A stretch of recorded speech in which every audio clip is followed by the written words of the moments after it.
Travel vloggers will show you the world yet neglect their own. Not one has done this. My Fight by Jesse Jordan Hitt. The house right behind me in its dilapidated form was once my home until the tragic morning of January 9th, 2011. And now it's just a shell of what it used to stand for. From 1998 to 2011, I grew up here. This was my home. This house, the land, all of it.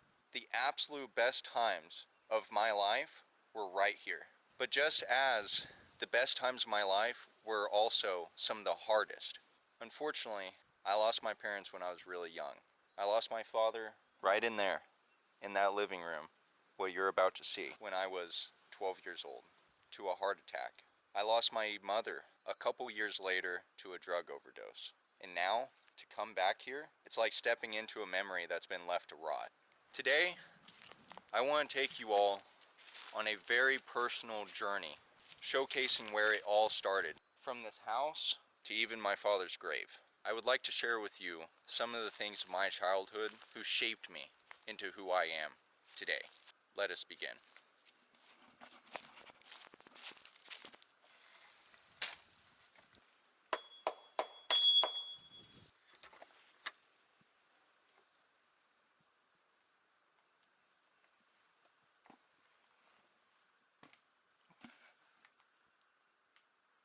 Anyone home?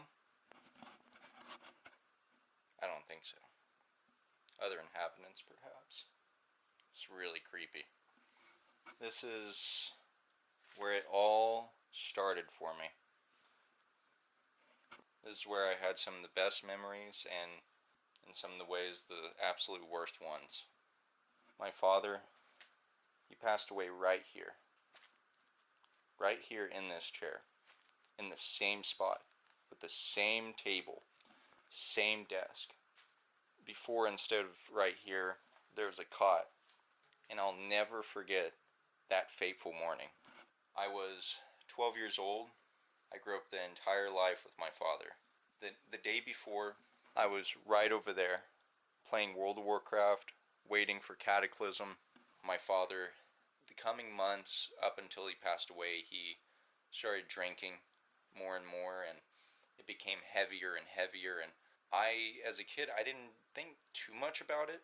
I knew something was maybe kind of off, but I didn't think that much about it. Unfortunately, he was trying to have a good time, and he was playing music, watching movies and TV, and drinking, and he was enjoying himself genuinely.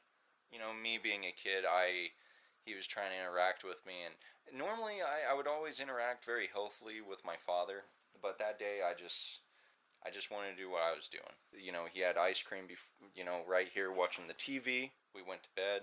Everything was normal.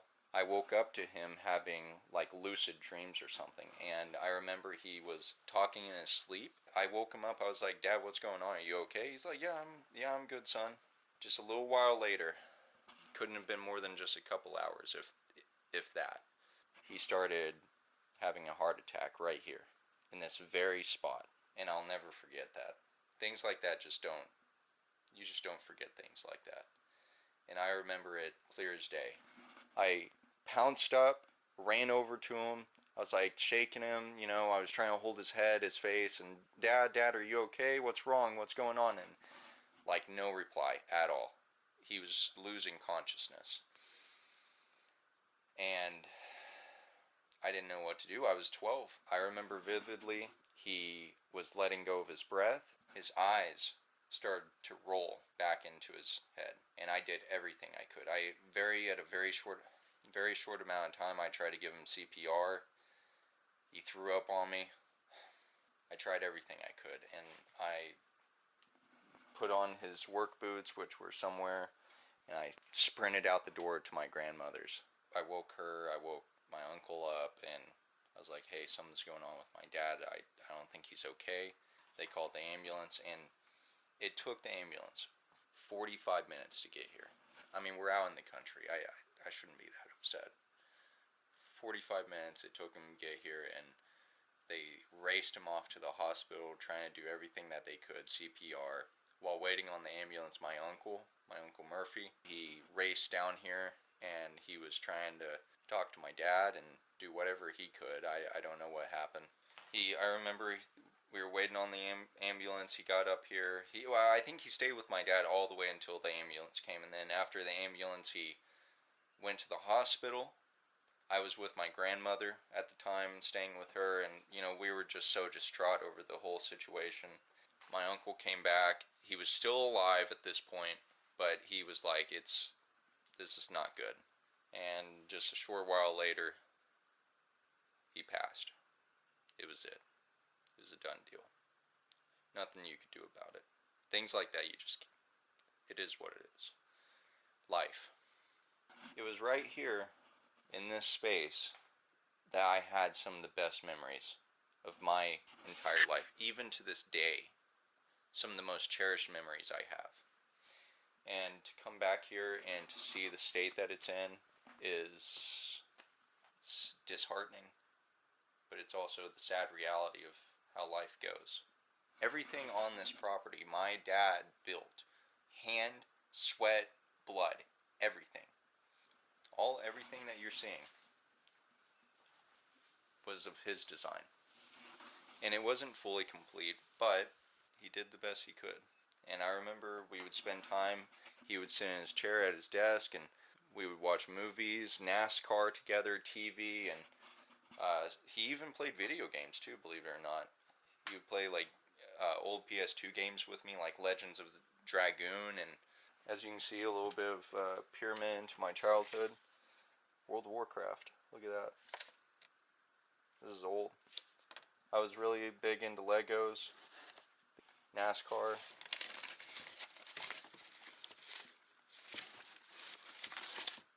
This is my father's old car. My dad was a big car guy. Owner, builder, crazed driver, Nasty Al. 34 Ford Coupe. I think this is the actual photo of it. Look at that. Isn't that special? It's really such a shame what's come of this place, but nobody's been around. So let's explore a little bit, and I can share a little bit of insight into my childhood. I remember one time we had this situation that scared me to death. The chimney caught on fire, because I guess my dad didn't clean it or something. I don't know what the situation was, but I remember it was full of smoke in here, and he was doing everything he could. I was flipping out. I called my mother. I was like, Mom, I'm so scared. The house is going to burn down. And she's like, oh, it's okay. Your father's going to take care of it, sweetie. Don't worry about it. And I was like, no, Mom, it's not okay. It's terrible. But it ended up being fine. I used to go to Sonic with my dad a lot. We would like to go out occasionally. We weren't wealthy, as you can tell, by any means. When we could afford to do so, we would like to go and do things together. A lot of special memories made doing that as well. Going out to Sonic, or there's a place here, Hickory House. I actually was there this morning, had a nice breakfast by myself, and got to hear a lot of the old timers talk about stories, and it was nice. So as we step through here, you know what, I'm going to grab my damn machete. My trusty machete, because I don't know what's in here. Probably rats. Possums. But yeah, it's a mess. My old laptop. This is my first laptop I ever had. The one that I would play Webkins and Pop Tropica and World of Warcraft on and overheat the damn thing. This was the kitchen. Well, this was one of my areas I spent the most time in when I was indoors. My old TV. I would play games on, and I don't know what all this crap is all over it. And the windows and everything, I don't know. Old Chevy signs somebody spray painted. People have been in here, no doubt. Looks like they graffitied all sorts of stuff here, and Bradan. Braden.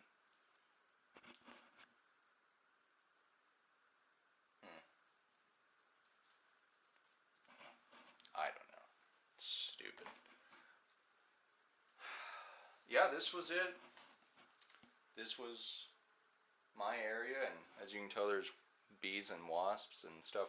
But yeah, I would sit right here.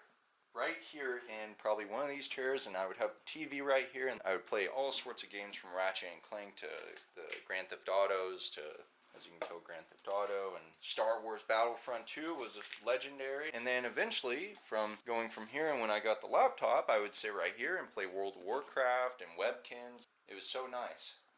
See, as you can tell, there's some my dad's old coffee, Stanley. Here's some of the games I would play. Let's see what we got here. JJ, I don't know what that is. Street Skater. Ratchet and Clank, one of my favorites. Absolutely legendary. Star Wars 3, Revenge of the Sith. Pokemon. I remember I had a Nintendo DS, but I don't remember playing it that much. And my father's favorite, when we would play together, The Legend of the Dragoon. Absolute classic. Vice City. My dad would cook. He would cook meals here, and it was the kitchen. So I remember when I was younger, we would sit down and eat and do things together like that, and then eventually, we would sit in there and watch things together. But this was where it all happened. I would build a fort under the table full of pillows and blankets and all sorts of stuff. Look at this mess. My gosh. But yeah, okay, I'll say this was the restroom. There's a nice heater my dad put in to keep us warm, because if you don't know, but Oklahoma gets really cold in the winters. It really does. Bit of a fake plant. Let's go on upstairs. I'm a little bit frightened to go upstairs because I don't know what's up here. Wasps. My gosh. If I get stung, I'm going to be so upset. And then when he passed, we packed up a lot, or I didn't, but people packed up a lot of stuff. And look at this mess. Look what I got to go through. My dad was, as you can tell, a big Dale Earnhardt guy. Jim Morrison. I was into Ninja Turtles and Star Wars, Naruto, and little knickknacks from my childhood. I remember that thing. Poor Teddy. Poor Teddy. Absolutely got demolished. I'll sneak over here if I can. And sure nothing's around. Give you a peek. I've already done some stuff in here, but this was my room. And that bed, my dad built that bed for me when I was little. Yeah, let you see it. I didn't spend much time there, to be honest with you. There was actually one night, almost a little bit of foreshadowing here. I remember it, clear as day. I was sleeping here and my father was sleeping there. And we went to bed at the same time, business as usual. I remember just getting scared. In the middle of the night, I woke up, I rolled over, I was staring at my dad, and it looked like he wasn't breathing. And I got so scared. I got so scared. I was like, Dad, are you awake? Are you okay? And, I didn't get a reply. And then I got up and I went over, I shook him, and he woke up. He's like, why are you waking me up, Jess? I was like, Dad, I thought you weren't okay. You okay? He's like, yeah, I'm alright. I thought he passed. And I was just so scared. I think this is a Webkins. Gans. I can't remember if these are Webkins. I think this is one of my Webkins. And if you don't know, to pronounce wasps, it's like opening 2 cans of Coke, okay? You gotta pronounce it wasps. So imagine it like that. But yeah, this is where we would sleep. That's a little story to tell of that. That was flipping cool. A Dale Earnhardt child seat. That's awesome. I will take that thing. It's probably not good to be up here. All the rat feces and stuff. I should probably put a mask on. I mean, look at that. It's filthy.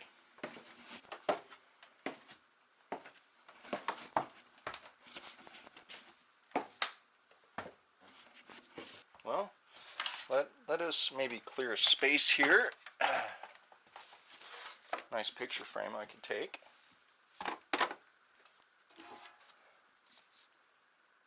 Nice. Ugh, filthy. And let's move this. want to show you guys. Oh, gosh, dang. Heavy. Heavy, heavy. Here we go. The good stuff. This was me when I was much younger. Let's see if you can tell much of a difference. What do you think? Am I aging gracefully or bad? If I could get rid of this psoriasis, I think I'd be doing alright. Oh, cherished photo. This is my father, my mother.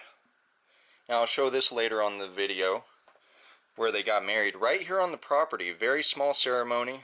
There's my father, my mother, and the pasture. There's me again.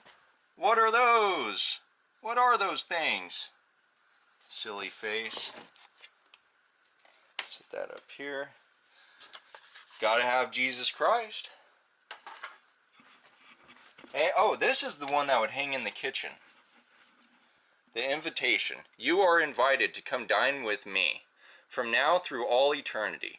Believe in the Father, Son, and the Holy Ghost. And dine with Jesus as your host. To live in heaven eternally, all you must do is RSVP.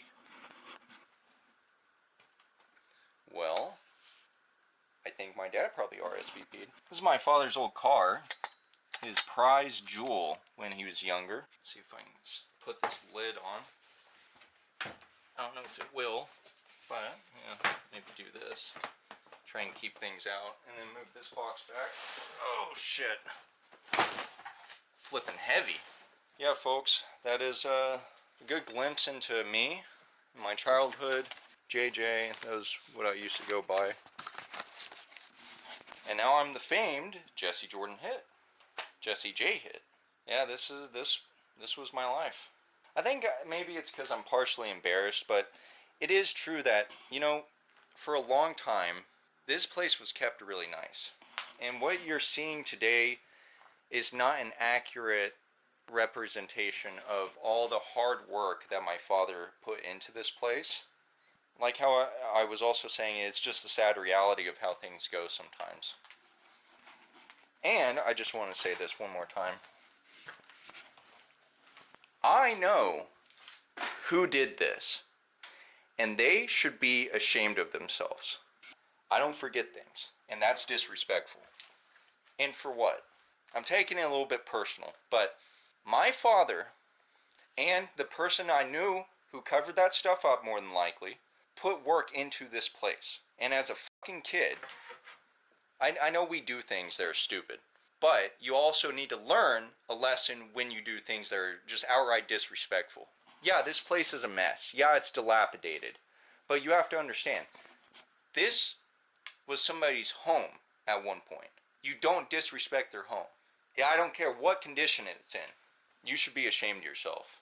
And when other people find out about this, they're not going to be happy either. Because you just want to do something fucking stupid. On a serious note, this was everything of my life. This is my father's desk, documents, and he would sit here and watch TV, and I would sit right here, watch TV. Somebody broke the window, how nice. Wow, look at that dictionary, gosh dang. Beat the brakes off somebody with that thing, I'll tell you.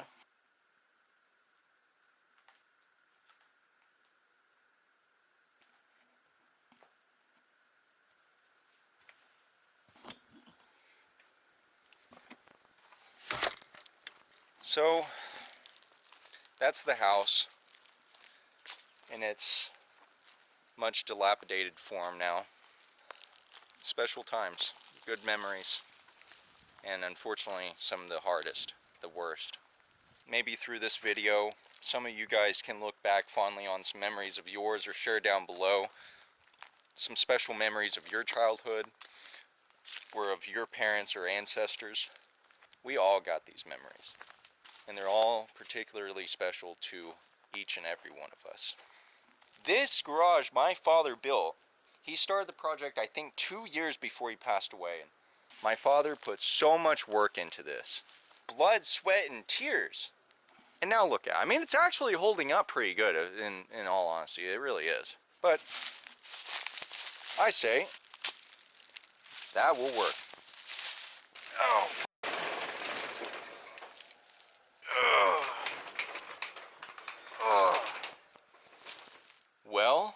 this is it. Welcome to the garage, everybody. Now, as you can tell, this used to be nice. Used to be clean. And it's been ransacked. It's a mess. I want to say it's in better condition than the house. Yeah, I would say so. It actually looks fairly nice in here, despite all the junk. The wood looks nice. Smells of fresh wood, kinda. My dad literally got done building this just a short period right before he passed. I mean, like the year before he passed, he finally had it up. He installed the speakers. He was going to have his own place to do the work he's always wanted to do on the truck or the Nova. So yeah, there's problems in here too. There's something in there. I think it's rats. Be my luck if a rat drops off the header up here. How'd that happen? That's gonna fall. Alright. But yeah, this was the place my father just got freshly building. Sorry, I'm keeping an eye on that wasp. Right before he passed. So that's the garage, everybody. And shit, just broke it. I'm slowly but surely going to close this. So that's the garage, everybody. I remember special memories, helping my father do certain things, just hanging out as a kid, having fun. He put a lot of work, the old man. He put a lot of work into that thing.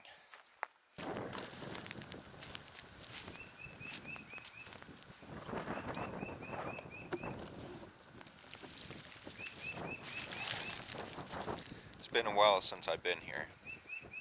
Since I stood right here at my father's grave. Every time I come here, it's got a feel to it. A very heavy and deep feeling.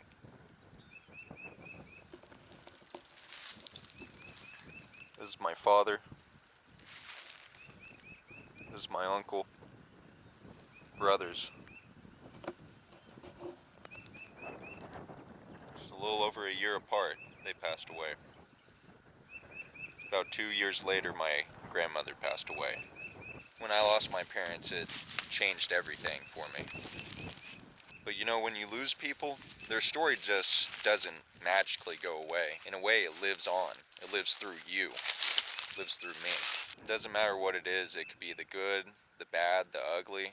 And you know, coming back here, seeing, well, my father's grave, I mean, hell, even my uncle, seeing the house, the place where I grew up, the town, everything. It's a constant reminder of no matter where you go, there are just certain things that will always be a part of you and be a part of me. In all honesty, I'm not really sure what my dad would think about the life that I'm living, that I'm choosing to live. But after all, I'd like to think that he would be proud that I kept going.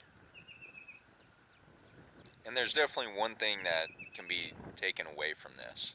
It's that you don't get to choose where you start, but you do get to choose where you go. And in the end, we're all going to be heading one direction. Right where my father is, my uncle is. It's just a part of life. It's inevitable.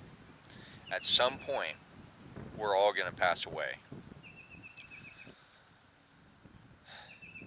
And I think that it's heavy things like this, which is a reminder, constantly, that we gotta live life to the fullest.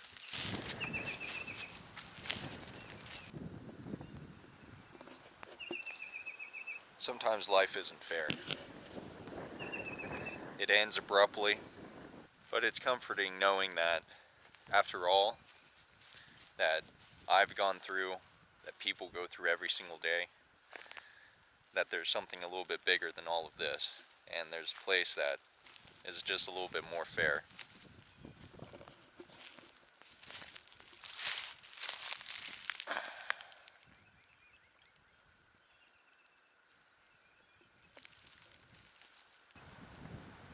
Well, Dad, it's good seeing you. see you again soon. I really, really, genuinely hope I can make you proud. I hope that I can bring success, honor, integrity to our family. Make things a little bit better for my kids. Less hardship, less trauma, a secured future. But I'm going to live life to the fullest. I'm going to see some things, meet some people. We're going to have a hell of a time doing it too. But inevitably, times change and everything has to come to an end. Sometimes a little bit sooner rather than later. They had a good run. They really did. Well, thank you for coming along with me on this journey.